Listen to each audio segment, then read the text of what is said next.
¿Cómo se comunica la danza? ¿Qué desafíos encuentran los artistas en la difusión de sus trabajos? ¿Cómo puede la comunicación favorecer el encuentro entre la creación y el público? El 26 y 27 de marzo de 2025 se ha celebrado el primer Encuentro Internacional de Comunicación y Artes Vivas, LOLA, un foro de discusión internacional que buscaba respuestas a estas y otras preguntas. La cita ha reunido en Madrid a artistas, programadores y especialistas del periodismo y la comunicación de danza llegados de distintas partes de Europa, buscando un espacio para la acción, la conversación y la reflexión. Esta es una síntesis de ese encuentro, con las voces de sus protagonistas, la especialista en danza Ana Cabo, la gestora cultural Natalia Álvarez Simó, las y los periodistas Rosita Guasó, Mercedes López Caballero, Ángeles Castellano, Olga Baeza, Omar Khan y Arndt Westman, y los directores artísticos Gianni Forte, Estrella García, Didier Deschamps, Teresa Las Heras, Iván Pérez Avilés y Lorenzo Papagayo. Buenos días de nuevo. Gracias a todas de nuevo y a todos por estar aquí en el primer Encuentro Internacional de Comunicación y Danza de Artes Vivas, LOLA. Cuando empezamos a diseñar LOLA con Elvira y Ángela, se nos ocurrió una idea, que es hablar de un supuesto triángulo virtuoso. Este triángulo virtuoso, por un lado están los creadores, las compañías, por otro lado pensamos están aquellas personas que no solo son prescriptores, sino que además tienen la capacidad de exhibir, de programar, de decidir. Y por otro lado, la comunicación entendida como comunicación estratégica y especializada en cultura. Y dentro de la cultura especializada o conocedora o cercana o amante, como lo queramos decir, de la danza. Para ir reduciendo el objeto, porque claro, no podemos ser holísticamente inmensos, sino pensamos danza contemporánea. ¿Y por qué llegamos a pensar en ese triángulo virtuoso y cómo se tendría que relacionar? Pues por unos datos que voy a afirmarlos así de manera propositiva, que son, por ejemplo, si en España todas las compañías de danza contemporánea y de cualquier danza son privadas, son independientes, excepto 4. El hecho es que está muy atomizado, que siempre crece el número de creadores, de artistas que proponen cosas, pero la oferta baja. Y entonces la oferta sube y la demanda baja, perdón. Entonces pensamos, ¿y aquí qué ocurre con la comunicación profesional? Y entonces, por distintas circunstancias, hemos tenido acceso a cómo las compañías, los artistas, siempre hablo compañías y artistas lo mismo, un poco porque realmente todo este ecosistema son compañías de autor, salvo alguna excepción que pueda haber. ¿Y qué vimos? Pues si sus proyectos, que fundamentalmente son ad hoc para el año, salvo excepciones, en sus presupuestos, ¿qué porcentaje destinan a la comunicación? Entonces ahí vimos, pues parece poquito, entre un 2%, máximo 7%, excepcionalmente un 10%. Cierto es que una empresa, una compañía puede a lo largo del año tener más inversión, vamos a llamarlo así, en estos aspectos de comunicación. Y por eso vino pues esta idea de ese triángulo virtuoso, ¿cómo lo mejoramos? Y pensamos, primero hay que conocerse y hablar cómo esta cosa funciona. Y ese aspecto nos pareció importante porque parte también de esa propia dificultad, en España hablo, de esas compañías, esos artistas, de poder encontrar pues, más financiación y poder desarrollar con tiempo y a un plazo no corto, sino medio y largo, todas esas estrategias. Porque claro, si no, ¿dónde estaba la premura? Que vemos, o tengo el estreno, o tengo las 2 actuaciones, campaña de prensa, por favor que alguien me saque en el periódico, que alguien escriba sobre mí o que venga algún periodista a hablar de mí. Claro, eso es demasiado inmediato, demasiado poco.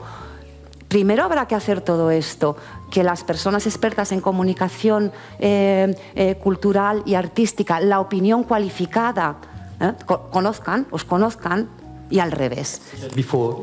Quisiera comentar algo que no hemos tocado todavía. Tiene que ver con el entorno. La visibilidad, la comunicación, es importante, ¿no? Si pensamos en el entorno. He intentado contestar, pero bueno, los artistas, las compañías, mi situación actual como programador, es fácil comprender ¿qué quiere decir todo cuando todos los días estamos centrándonos en compañías? Cuando se envían muchas comunicaciones, pues francamente es muy difícil. Cuando se reciben tantas comunicaciones es imposible prestar atención a cada una de ellas. Así que ¿cómo hacemos? ¿Cómo seleccionamos lo que voy a ver, lo que voy a visionar? ¿El tráiler? ¿La totalidad de la obra? ¿Me voy a hacer con algo de información acerca del artista? ¿Voy a preguntarle a un colega? ¿Lo conoces? ¿Lo has visto? ¿Has trabajado con ellos? Es muy difícil y no sé si hay un método, si hay un sistema que funcione verdaderamente. Lo más importante, creo yo, es ver, porque podemos hacernos una idea muy equivocada sin entender bien el trabajo de los artistas en un vídeo, ¿no? Es mucho mejor ver la realidad. El vídeo a veces es muchísimo peor que la realidad. Tenemos que prestar atención, tenemos que tener cuidado. Para mí es importantísimo ver la interpretación, ver la obra, conseguir un intercambio con el artista, hablar con el artista. Y por eso es muy importante, muy importante. Sí, yo creo que yo tengo menos información que Didier, así que voy a ser muy breve. Pero como todos sabemos, hay muchísimos coreógrafos y además los vemos durante un periodo muy breve, a lo mejor un fin de semana. Por lo tanto, para mí es muy difícil escribir porque hay un ritmo en el periódico que no puedo evitar. Y es muy difícil para mí escribir durante los fines de semana. Y a lo mejor se me ocurre una idea y no me da tiempo de ponerlo por escrito. Pero en Francia, pero sobre todo en París y en los suburbios de París, cuando veo mi semana, es muy difícil tener algo todos los días de la semana. Y luego siempre tengo una sensación de injusticia. Si me siento injusta porque hay muchas cosas que no puedo ver porque no tengo tiempo. Quiero ir al teatro, quiero verlo todo y de ahí tomar ideas. Y claro, me centro en los principales nombres, pero intento no siempre escribir sobre los mismos nombres. Y de vez en cuando me encanta encontrar una nueva tendencia, porque ahí sí puedo, con la misma historia, hablar de muchas personas, diferentes nombres que están trabajando, por ejemplo, en el mismo tema. Por ejemplo, hoy estaba escribiendo sobre cómo algunos coreógrafos como Robin Orlin o Cordero están trabajando muy cerca, pero a veces también mezclados. Y dijo, bueno, yo puedo hablar de Marie Marin y solo nombres franceses. Lo siento que sean solo nombres franceses, pero puedo escribir sobre una tendencia en concreto. Y para mí es importante porque en esa tendencia están participando 5 o 6 artistas.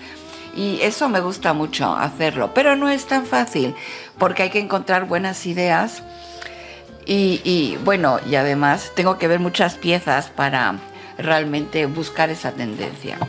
También en respuesta a cómo empieza a procesar toda esta información y un poco hablaba también, ¿no, Didier, de como programador tienes muchos emails, es que hay muchos tipos de comunicación. Yo soy artista, entonces yo le mando un email a Didier porque estoy a ver si un día colaboramos, pero a la vez tengo emails de otros artistas, hay un centro coreográfico, artistas de otros niveles, ¿no? O sea, hay comunicación a muchos niveles. Entonces, la pregunta al principio muchas veces artistas, ¿no? Que dicen, me cuesta hablar de mi trabajo, o es que la danza está en el cuerpo, es como, tenemos que mover, ¿no? Hay que comunicar a muchos niveles, y aunque sea un esfuerzo, intentar reconocer cada interacción. ¿Quién es el interlocutor?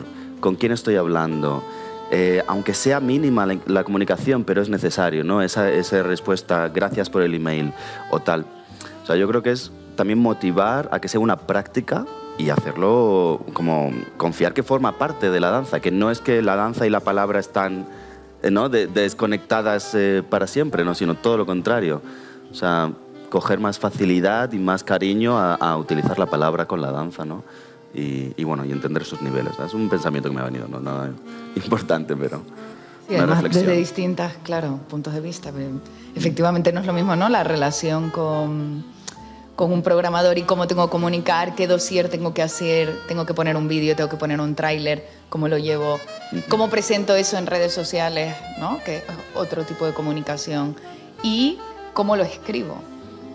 Que Ana hablaba, ¿no? Esa reflexión de qué tanto por ciento se dedica al presupuesto, pero al final se trata no solo del día del estreno, sino de una estrategia completa de comunicación que atraviesa todo el trabajo, ¿no? O sea, para mí, en todos los proyectos en los que estoy, la comunicación es fundamental, o sea, pero es como la base a través de la que organizo todo.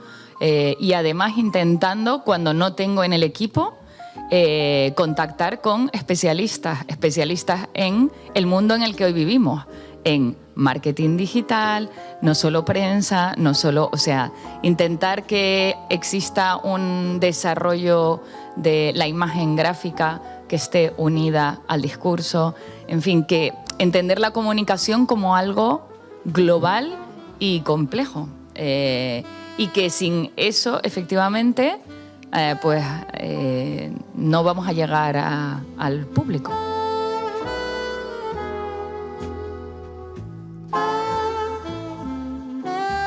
Desde luego la comunicación, si queremos, aquí hablando de mi relación más de programador, curador, empieza a partir del primer impulso de la curiosidad, ¿no? Y la comunicación en realidad empieza desde la imaginación. A partir del momento que yo decido o tengo algo me capta la atención, ya sea por la comunicación de esa cosa en sí misma, que me capta la atención y el deseo de descubrir, ¿no? De investigar, sea el trabajo, la obra de un artista, sea una institución cultural que tengo curiosidad, ¿no? Que me suscita esa curiosidad, ahí ya empieza la comunicación, porque esa curiosidad, esa imaginación es producto, un resultado de lo que ese lugar me está comunicando, esa entidad, persona o institución me está cativando, ¿no? Sí, bueno, nosotros somos hemos intentado siempre ser una revista de información en danza, de informar acerca de la danza, de acercar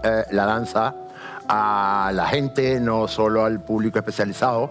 A mí la palabra por ejemplo, de periodismo especializado y de revista especializada, a veces me da temor porque me parece que aleja a la gente, porque sienten que como que no conocen, y no, si la idea es que si no conoces conmigo vas a conocer, ese es un poco por donde lo abordamos, ¿no? Y bueno, yo estuve reflexionando un poco acerca de los retos, ¿no? O sea, de qué nos espera, y bueno, en principio empecé a pensar este concepto de danza europea, ¿no? Entonces me doy dando cuenta que no hay una danza europea, ¿no? Hay muchas danzas europeas y hay muchas manifestaciones en todos los países, y dentro de un país mismo se producen muchísimas danzas, ¿no? Entonces me voy dando cuenta de que dentro de la revista intentamos un poco explicar, ¿no? Estas danzas europeas, aproximarlas a la gente y nos ocupamos mucho de Europa, de verlo como un todo, pero no como un solo tipo de danza, ¿no? Y yo creo que en la cabeza de la gente pues hay a veces conceptos equivocados. Por ejemplo, pensaba en el ballet de la Ópera de París, ¿no? Para muchísima gente, incluso, sobre todo todavía más la gente que está fuera de Europa, el Ballet de la Ópera de París es una casa para preservar el patrimonio clásico, ¿no? Del ballet clásico. Y sin embargo, hoy día el Ballet de la Ópera de París, el fuerte, ellos siguen haciendo esto, pero en realidad el fuerte que tienen es otro, es el de la nueva creación, ¿no? Entonces hay muchos, por ejemplo, sudamericanos que llegan a París y se gastan el pastizorro que cuesta el Ballet de la Ópera de París, ir allí, porque creen que van a ver una pieza de repertorio y a lo mejor le sueltan a Jérôme Bel. Y bueno, a lo mejor se va a quedar un poco. Entonces, yo creo que hay que explicar, que hay que contextualizar, que hay que ordenar para que la gente lo pueda entender, ¿no? Realmente para una compañía, desde el ámbito artístico, trabajar con una agencia de comunicación, personalmente para nosotros, ha sido un antes y un después, porque nos ha ayudado en un sitio donde estás muy solo a mirarte a ti mismo y saber cuál es tu potencial, el que te vean desde afuera. Te ha ayudado a materializar un discurso, porque cuando te ve alguien desde afuera te ayuda a entender incluso a ti mismo cuáles son las cosas principales de tu trabajo. Y también para nosotros la comunicación es muy importante porque la danza está desligada de la sociedad. Es algo como minoritario. La verdad es que nosotros mismos nos lo creemos, es decir, miramos a la música, al teatro y vemos la danza ahí, ¿no? Dentro de las artes escénicas y las artes en vivo.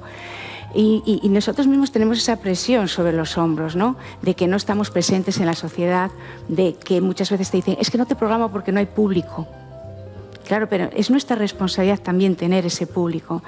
Entonces, lo que hemos descubierto desde un trabajo largo tiempo, a través de la agencia Cult Project, en comunicación con personas maravillosas, es que esto va sedimentando. Es decir, es muy importante comunicar lo que hacemos realmente, no un estreno, no un artículo de prensa que salga ahí, fulanito hace tal, porque eso se queda en nada.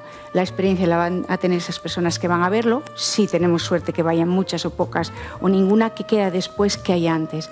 Sin embargo, el hablar de los procesos creativos. Muchas veces estrategias que encontramos en Boca, que nos parecen muy importantes exactamente para subrayar esta dimensión de la creación, del proceso creativo como un elemento fundamental y muchas veces ocultado, digamos, de la visión del espectador, porque el espectador en realidad muchas veces solo tiene lugar a la experiencia efímera de ese momento que dura 1 hora, 2, 3 horas y se acabó. Entonces luchamos mucho también luchamos y hacemos, realmente implementamos mucho una dimensión de entrevistas a artistas y también cada vez más hace 4 años que empezamos una serie de documentales, mini documentales, que abordan y tratan de procesos creativos, en que escuchamos a los artistas y los creadores involucrados en determinada creación, pues hablando en primera persona y no a través de mediación.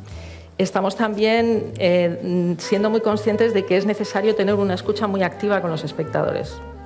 El espectador debe ser alguien que hable con la institución y que le diga lo que está ocurriendo, cómo lo vive, cómo lo ve, qué quiere oír, qué no quiere oír, qué le interesa. Creo que John también ha hablado claramente de eso, ¿no?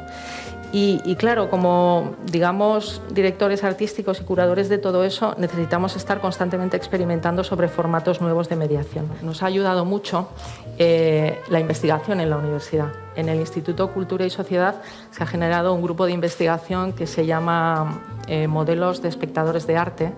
Es en inglés, en español suena fatal. Que precisamente trata de ofrecer, digamos, un marco teórico que pueda tener aplicación práctica sobre qué es un espectador, qué ocurre exactamente en ese momento de relación que es siempre experiencial, se produce siempre en la experiencia directa entre un espectador y la obra de arte, ¿no?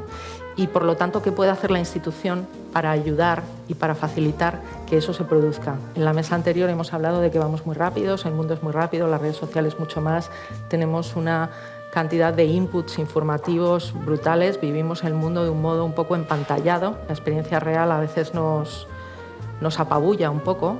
¿Qué significa exactamente ser un espectador y qué puedo hacer, ¿no? Dejar que pase un tiempo. A veces, si puedo, incluso duermo un par de horas, ¿no? Para poner esa distancia. Y me despierto a las 2 o a las 3 de la mañana, me pongo a escribir y por la mañana tempranísimo mando la crítica. Yo creo que es importante esa distancia, ¿no? Precisamente para tomar conciencia de que antes que crítica de danza, en este caso eres espectadora, y bueno, pues para poder argumentar bien, porque no creo que sea bueno escribir ni desde el enfado, que además se nota enseguida y es como poco profesional. Por supuesto, los insultos no son crítica, pero tampoco desde la devoción absoluta de no sé si os pasa, pero últimamente, sobre todo en las redes sociales, todo es brutal.